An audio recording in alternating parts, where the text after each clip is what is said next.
الحمد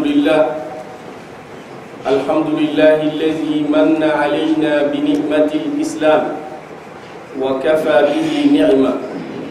له الحمد سبحانه حمدا يليق بجلال وجهه وعظيم سلطانه. ونصلي ونسلم على خير الخلق محمد بن عبد الله عليه أفضل الصلاة وأتم التسليم، وعلى آله وصحابته الطاهرين وأولو الميامين، ومن سلك طريقهم وسن بسنتهم إلى يوم لا ينفع مال ولا بنون إلا من أتى الله بقلب سليم. وسلم تسليما كثيرا. Louange à Allah subhanahu wa ta'ala, Seigneur de l'univers. Louange à Allah, le maître absolu. Nous remercions Allah subhanahu wa ta'ala pour ses multiples bienfaits. Et nous demandons à Allah subhanahu wa ta'ala de faire de nous des croyants pieux sincères. Que la paix et la bénédiction d'Allah soient sur le prophète Mohammed bin Abdullah et sur sa noble famille et sur l'ensemble de ses compagnons. Et nous demandons à Allah subhanahu wa ta'ala en ces jours bénis de vendredi de nous rassembler avec eux dans son paradis Al-Firdaus le jour de jugement dernier. Chers frères et sœurs en islam, Allah nous dit qu'il a créé l'homme, il a honoré. وَلَقَدْ كَرَّمْنَا بَنِي آدَمَ وَفَضَّلْنَاهُ عَلَى كَثِيرٍ مِّمَّنْ خَلَقَ تَفْضِيلًا. Il nous a honoré sur beaucoup de ses créatures. Il a honoré l'homme. Il nous a accordé une place spéciale. Il nous a doté de capacités, de compétences extraordinaires. Mais Allah subhanahu wa ta'ala en même temps il nous dit sachez que malgré que tout ce que vous possédez comme compétences, comme intelligence, tout ce que je mets à votre disposition, mais sachez que vous restez toujours vous êtes créé avec la faiblesse. Avec une faiblesse qui est naturelle. Quelles qu'en soient tes compétences, quelle qu'en soit ta connaissance, il y a des choses qui sont en toi dont tu les ignores. Il y a des choses qui se passent autour de toi dont tu ne maîtrises pas. Il dit en vous-même des phénomènes qui se passent autour de toi. On cherche à maîtriser beaucoup de choses, mais on ne parvient pas à maîtriser même nos propres mouvements, même nos propres sentiments. Je dis, vous avez été créé avec faiblesse. On reste toujours faible devant Dieu. Malgré qu'il nous a doté de ses compétences, mais Allah subhanahu wa ta'ala nous dit, sachez que vous êtes faible. Parmi cette faiblesse que Dieu a mis en nous, il y a l'oubli, anisyan. Dieu nous a créés avec l'oubli. Et les Arabes disent Summiya al-insanu insanan li kasrati nisyanihi. Les Arabes disent que l'homme, on l'appelle en arabe insan parce qu'il oublie beaucoup. L'oubli est une miséricorde de Dieu et en même temps c'est une preuve. Une miséricorde de Dieu, c'est grâce à l'oubli qu'on parvient à vivre. Imaginez si tout ce qui s'est passé dans ta vie, si tu les gardes intacts, tu as perdu un de tes parents, quelqu'un t'a insulté, quelqu'un t'a fait du mal, tu étais énervé, si tu gardes tous ces mouvements en état intact, tu ne pourras pas vivre. Tu ne peux pas dormir. Tu vas t'affoler. Tu ne pourras pas tenir. Mais c'est grâce à l'oubli. Quelqu'un t'a fait mal, tu as perdu un parent, il y a des chocs terribles qui t'arrivent, mais tu parviens à l'oublier progressivement et tu parviens à vivre, à dormir, à rire, à être content. Et l'oubli est une miséricorde. Mais en même temps, Allah subhanahu wa ta'ala nous dit, c'est une preuve aussi. D'oublier, il dit de ne pas oublier l'essentiel. De ne pas oublier l'essentiel des rappels qu'il nous a donnés. De ne pas oublier les engagements que nous avons pris avec lui. Et quand on oublie, on est tenté par le shaitan. Allah subhanahu wa ta'ala nous dit par rapport à notre père Adam alayhi salam. Quand il a créé notre père Adam, il a demandé aux anges de se prosterner en guise de reconnaissance à Adam alayhi salam.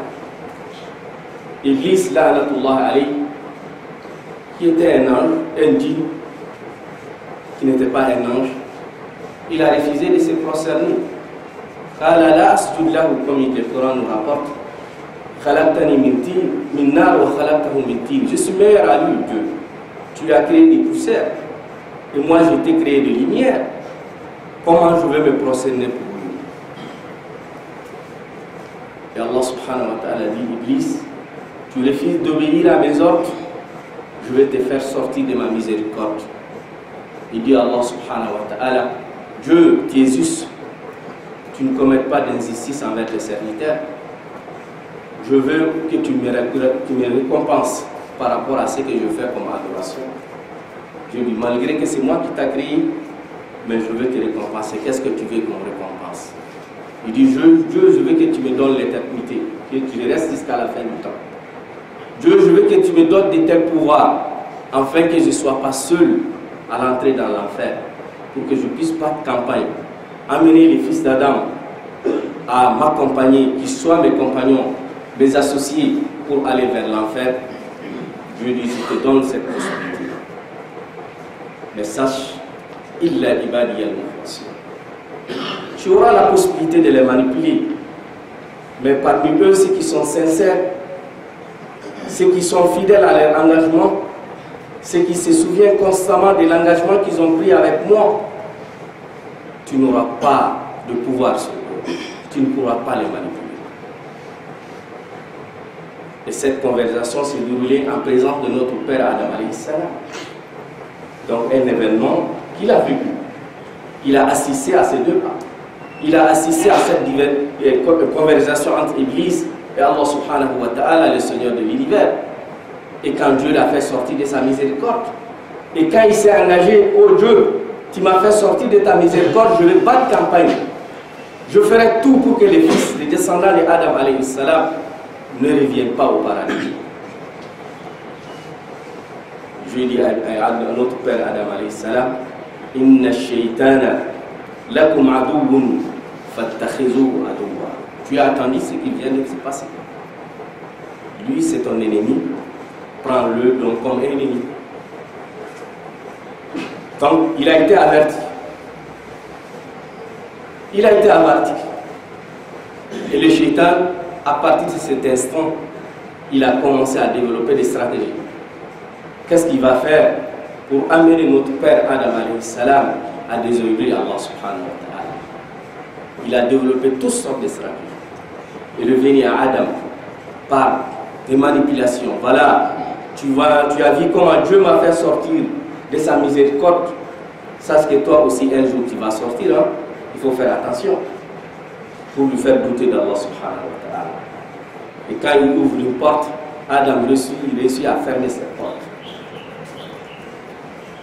Ainsi qu'il a vu qu'il ne peut pas l'offenser, il ne peut pas l'amener directement à désobéir à Allah subhanahu wa ta'ala, mais il a passé par des personnes interposées. Ainsi qu'il a passé par notre mère Hawa alayhi salam. Il dit, voilà, vous êtes dans ce paradis. Voilà tout ce que Dieu a mis à votre disposition. Mais Allah subhanahu wa ta'ala, quand il a mis notre père Adam alayhi salam, il dit, voilà, vous pouvez consommer tout ce qui se trouve dans les paradis comme fruits. Sauf cet arbre, je vous les interdis de ne pas toucher à cet arbre. Vous pouvez toucher à tout. Tout est légal. Mais sauf cet arbre, ne le touchez pas. La nature de l'homme, il aime rester dans le bien. Il aime rester dans la miséricorde. Il aime rester dans le bien. Ainsi qu'il a soufflé à l'esprit de notre mère Hawa alayhi salam. Si tu vois que Dieu vous interdit cet arbre, c'est qu'un jour il va vous faire sortir du paradis. Et cet arbre, quand vous le consommez, vous allez rester éternellement dans le paradis. Comme le Coran nous dit, Hal adullukum ala shajaratil khuld wa mulkin la yabla. venez, je veux vous indiquer, je veux vous orienter vers l'arbre de l'éternité. Quand vous allez consommer cet arbre, vous n'allez plus mourir. Il n'y a plus de mort. Vous allez rester éternellement. Wa mulkin la yabla. Et ça va vous ouvrir une royauté de pouvoir infini qui ne va jamais terminer. La nature de l'homme, je dis, walakad ahidna ila Adam, ainsi que notre mère Hawa, par échange avec notre père. Voilà, il faut qu'on reste en ça. Il ne faut pas qu'on sorte du paradis. Voilà, cet arbre-là, si on parvient à consommer, ça va nous permettre de rester éternellement dans le paradis. Ainsi qu'ils se sont approchés de l'arbre et ils l'ont consommé. Dieu dit, walakad ahidna ila Adam min qabl. Il dit, certes, nous avons pris des engagements avec Adam alayhi salam, fanasiya, qu'il a oublié. Il a oublié l'engagement, cet instant où il s'est approché de l'arbre, où il a été convaincu par cette idée que le shaitan lui a proposée. Il a oublié la grandeur de Dieu. Il a oublié la miséricorde de Dieu. Il a oublié l'engagement qu'il a pris avec Allah subhanahu wa ta'ala. Dieu dit fanasiya, il a oublié cet engagement. Ainsi, après avoir consommé, Dieu dit Adam, alam anhakuma an taqraba hadhihi shajara. Je ne vous ai pas interdit de ne pas toucher à cet arbre. Ok, comme vous n'avez pas respecté vos engagements, par conséquence, tu vas descendre sur la terre, toi et tes descendants. Et vous allez maintenant mener des combats avec le shaitan.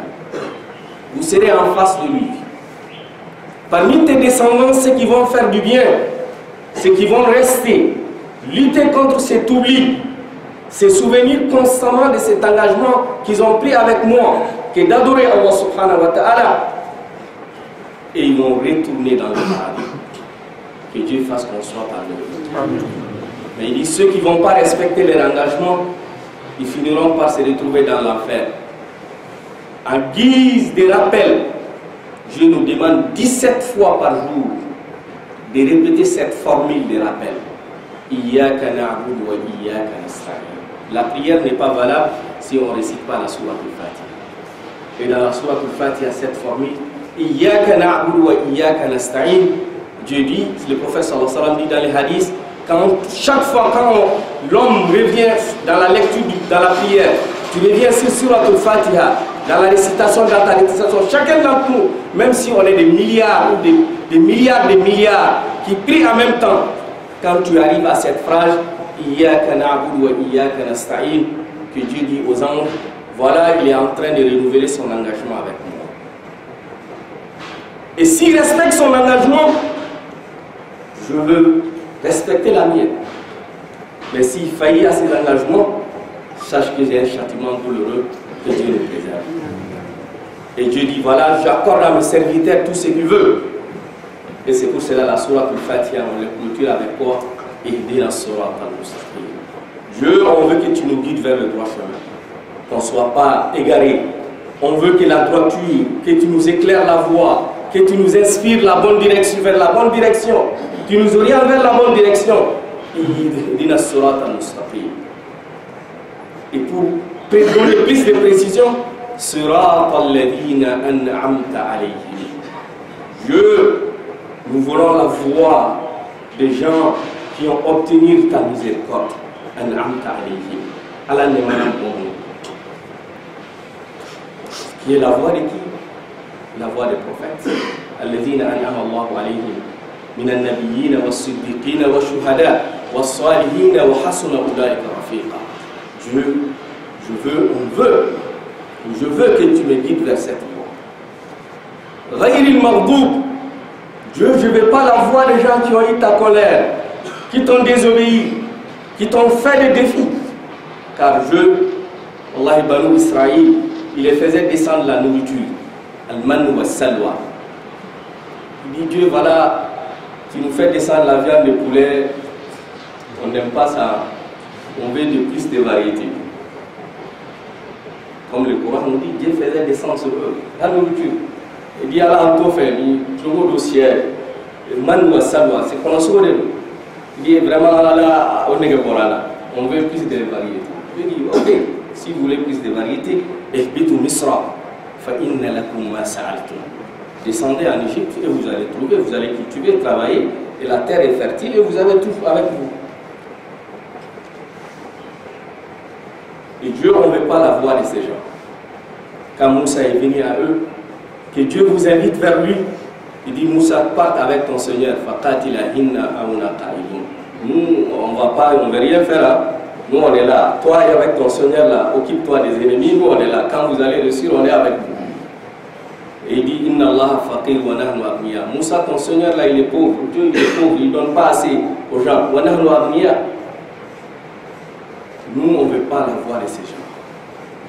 Wallah, Dieu, on ne veut pas aussi la voix des gens qui sont égarés, dont leur religion s'est mélangée à eux. La notion de Trinité ou d'autres notions. Il y a un mélange. Dieu et le Saint-Esprit, Dieu. Il se retrouve quoi? Il a quelle position dans la famille de Dieu? C'est son fils. Si son fils Mariam devient quoi? C'est des complications. L'homme a été créé à l'image de Dieu. Et cela veut dire que l'homme est comme Dieu? Non. Allah subhanahu wa ta'ala, ça c'est la voix de l'égarement. Voilà, bon, Dieu, on ne veut pas la voix de ces gens. Et on clôture par Dieu. Chers frères et sœurs, notre Père Adam alayhi salam, comme Allah subhanahu wa ta'ala nous dit, il a oublié. Et on a dit que l'oubli est une miséricorde de Dieu si c'est par rapport aux événements qui se déroulent. Mais quand on oublie de se souvenir de son Seigneur, quand on oublie ces engagements que tu as pris avec Dieu, ah, c'est là-bas, Imam Ibn Qayyim al-Jawzi, il dit, l'homme, tant que tu te souviens de tes rappels de Dieu, tant que tu te rappelles de ton engagement avec Dieu, il y aura un bouclier entre toi et Shaitan. Mais quand tu tombes dans l'oubli,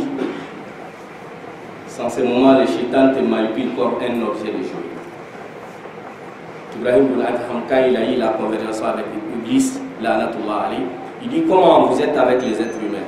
Il dit que les hommes sont classés en 3 catégories.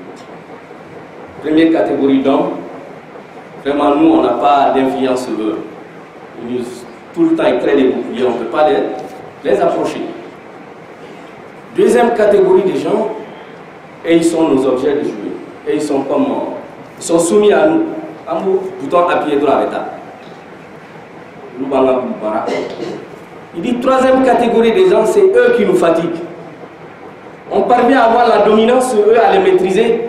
Au moment où on pense qu'on a la maîtrise totale sur eux, bref, ils retournent vers Dieu avec la repentance, avec le repentir, la tauba. Il revient vers Dieu. Ah, on revient encore en bas dans le point de départ. Et on pense qu'on a maîtrisé ces gens. Brusquement, il revient encore vers Dieu. Donc souvent, il se souvient de Dieu et souvent, il oublie. La plupart d'entre nous est situé dans ces lieux. Il l'a rahimahullah. Donc, chers frères et sœurs, l'oubli d'Allah subhanahu wa ta'ala et l'oubli des rappels de Dieu et l'oubli de tes engagements que tu as pris avec Allah subhanahu wa ta'ala, ça ouvre la porte de dérive. Et Dieu nous préserve. Et c'est pour cela Allah subhanahu wa ta'ala nous dit dans les Saint-Coran de faire tout pour lutter contre ces tout. Ça c'est le défi que Dieu nous donne. De lutter contre l'oubli d'Allah subhanahu wa ta'ala. وَلَا تَكُونُوا يَا أَيُّهَا الَّذِينَ آمَنُوا اتَّقُوا اللَّهَ حَقَّ تُقَاتِهِ. Dans les versets jusqu'à Allah subhanahu wa ta'ala nous dit وَلَا تَكُونُوا كَالَّذِينَ نَسُوا اللَّهَ فَأَنْسَاهُمْ أَنفُسَهُمْ. Ne soyez pas comme les gens qui ont oublié Allah, qui ont oublié Dieu. Oublier Dieu, comme certains disent, nous on met Dieu dans la mosquée. Dieu n'est pas avec toi quand tu es dans ta chambre. Tu es en vie privée, tu es seul, personne ne te voit. Tu lis Dieu, tu mets Dieu à côté. Tu es dans ton bureau, tu es dans la salle des classes, tu oublies Dieu, Dieu on les met à côté. Il y a un monde qui a marqué. C'est lié à la cour, il y a un misri qu'on a forté, il y a il n'y a pas de règles de Dieu qu'on respecte là-bas. On met Dieu, on oublie Allah subhanahu wa ta'ala. On restreint Dieu de notre vie, de nos occupations, de nos affaires quotidiennes. On le met à côté.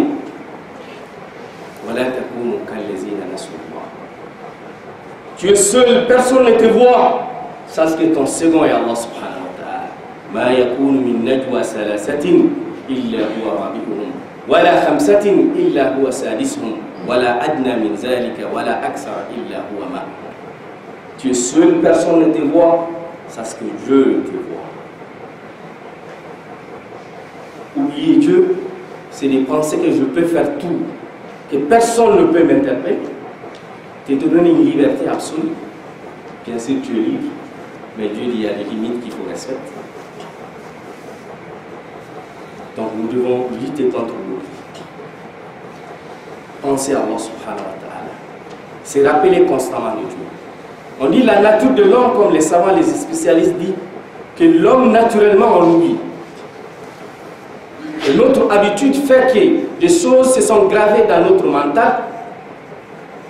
La distraction, nos occupations quotidiennes, les dissertations, se sont gravées dans notre esprit.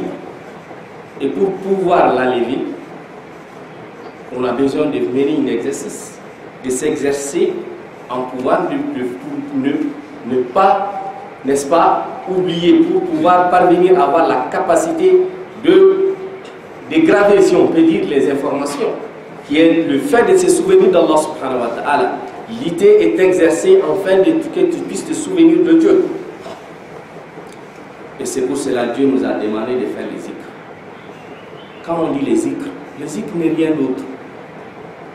Par le fait que tu répètes chaque fois Subhanallah, Alhamdulillah, La ilaha illallah, Allahu Akbar, tu te fais un programme journalier de faire dire Astaghfirullah 100 fois, ou La ilaha illallah, tu te donnes un nom. L'objectif c'est quoi? Pour que le nom de Dieu, le fait que ta langue prononce, que ces noms soient gravés dans ton esprit, automatiquement ça vient avec ta bouche, automatiquement ça va influencer ton corps et que l'influence, la présence de Dieu devient constante dans ta vie. Les zikrs est fait pour ça. C'est ça la finalité des zikrs. Et c'est pour cela qu'il faut être assuré. Il faut être assuré avec les souvenirs de Dieu. Il faut être assuré avec les formules authentiques que le prophète sallallahu alayhi wa sallam nous a enseignées. Allah bi zikrillahi tatma'innul qulub. Fadhakkir fa inna zikra tanfa'ul mu'minin. Je dis, parce que naturellement, on est créé de ça. On oublie. Il va faillir plusieurs fois. Il y a eu plusieurs choses qui se sont passées. Mais tu penses que tu ne vas pas oublier. Mais après un bout de temps, un événement arrive, quelque chose arrive, tu oublies automatiquement. Donc nous devons lutter contre cet oubli négatif. Il y a l'oubli positif, comme on a dit. L'oubli négatif, c'est ce qui t'amène à oublier ton Seigneur. Ce qui t'amène à oublier ton engagement avec Dieu. Ce qui t'amène à mettre Dieu hors ta vie, hors certaines activités. Quand on dit mettre Dieu dans notre vie quotidienne, ça ne veut pas dire que toute ta vie est dans la prière. Non. Nous menons nos activités quotidiennes tout en respectant les règles fixées par Dieu. Je marche, je fais des commerces, je vends avec les gens, je te dis, mais dans cette étude, je ne vais pas tricher. Tricher, c'est d'aller à l'encontre du principe de Dieu. Man rachana laysa minna. Je vais vendre et acheter avec les gens, mais je fais tout pour ne pas donner à X ce que je lui ai pris. Je ne vais pas essayer de lui donner moins de ce que je lui dois. Je suis en train de marcher, c'est de marcher modestement sur la terre, de ne pas marcher avec l'orgueil, de tirer profit de ce qui se passe autour de toi. Les gens que tu rencontres, il faut les saluer. C'est ça les règles de Dieu, se souvenir de Dieu dans la marche. Je discute avec quelqu'un, je me souviens de Dieu, je le respecte dans cette discussion. Je ne vais pas l'offenser. Je vais dire que de bonnes paroles. Donc, la présence de Dieu, se souvenir d'Allah subhanahu wa ta'ala dans notre vie quotidienne C'est ça qui nous amène, qui nous aide à lutter contre l'oubli d'Allah subhanahu wa ta'ala. Et quand on oublie Dieu, Imam Ibn al-Qayyim dit ça ouvre toutes les portes de dérive que Dieu nous préserve. Et le prophète sallallahu alayhi wa sallam, à chaque prière, après chaque prière, cette formule de doigt, il est dit Allahumma inna ala zikrik wa shukrik wa husni ibadatik. Il demande trois choses. Dieu, aide-moi à me souvenir de toi, à me rappeler de toi, à me souvenir de tes rappels, à me souvenir de mes engagements avec toi. Inni ala zikrik wa shukrik, et aide-moi Dieu à être reconnaissant envers toi. Le prophète dit, quand tu marches, tu vois quelqu'un qui est éprouvé, il ne parvient pas à marcher. C'est un handicap, il faut remercier Dieu. Le prophète dit, Dieu merci qui m'a épargné de cet handicap. Il faut remercier Dieu. Wa shukrik wa husni ibadatik. Dieu, aide-moi à t'adorer de façon parfaite. Voilà trois choses qui nous aident à lutter contre l'oubli.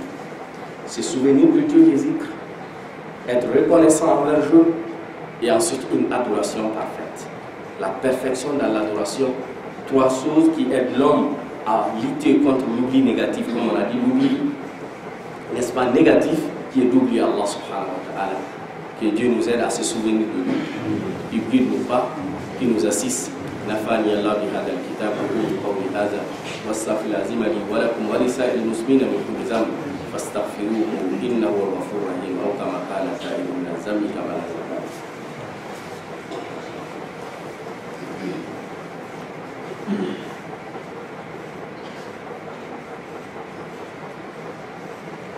الحمد لله وصلى الله على سيدنا محمد وسلم. Louange à Allah et paix et bénédiction sur le prophète Muhammad sallallahu alayhi wa sallam. Chers frères et sœurs, pour être assuré au zikr, il faut avoir un programme. Il faut que ça soit constant dans ta vie. Il arrive souvent qu'on fasse les zikr par la langue, non pas par l'esprit. Mais est-ce que ça veut dire qu'il faut abandonner?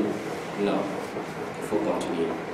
Les ulama nous disent la meilleure zikr, c'est qu'on le fait avec la langue et avec le cœur et l'esprit. Ça, c'est on parvient à le faire. Quand je dis Alhamdulillah, que mon cœur sent, que mon esprit vit avec ça, et que ma langue prononce, c'est ça la meilleure forme de zikr. Mais la plupart d'entre nous, les zikr est fait par la langue.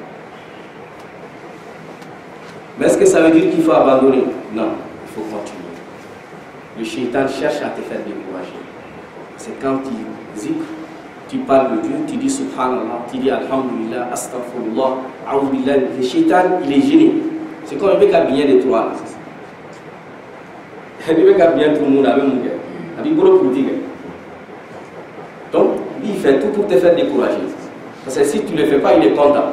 Comme le prophète dit sallallahu alayhi wa sallam. Si l'un d'entre vous vient chez lui pour manger, et que tu manges sans se souvenir de Dieu au début, qui est de prononcer le nom de Dieu en disant Bismillah, le shaitan il est content, il va manger avec toi. Et le prophète dit, il part très loin. Même le fait d'avoir des rapports sexuels avec vos épouses, il dit prononcez cette formule de doigts avant de le faire.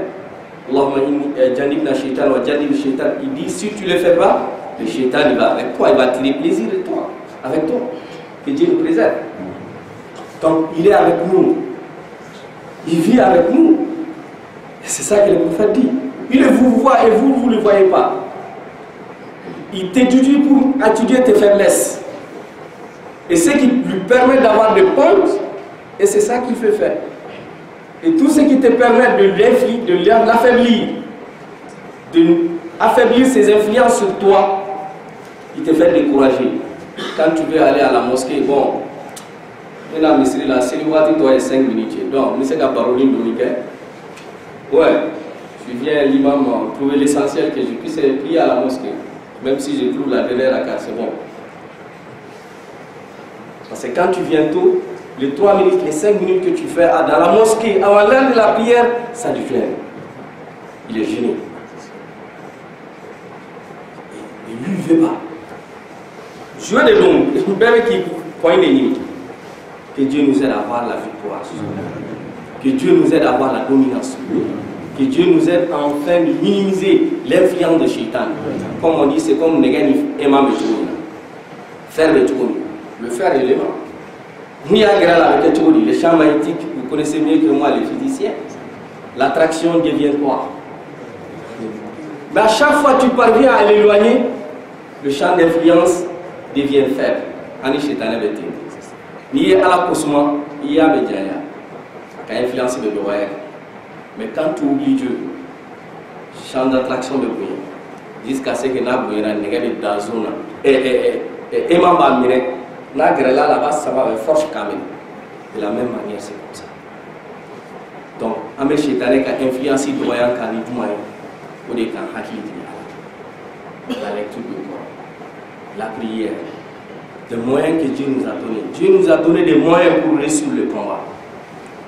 Et Dieu nous dit, malgré que le Shaitan il a toutes ses possibilités, Dieu dit, Inna kayda shaitani kana da'if.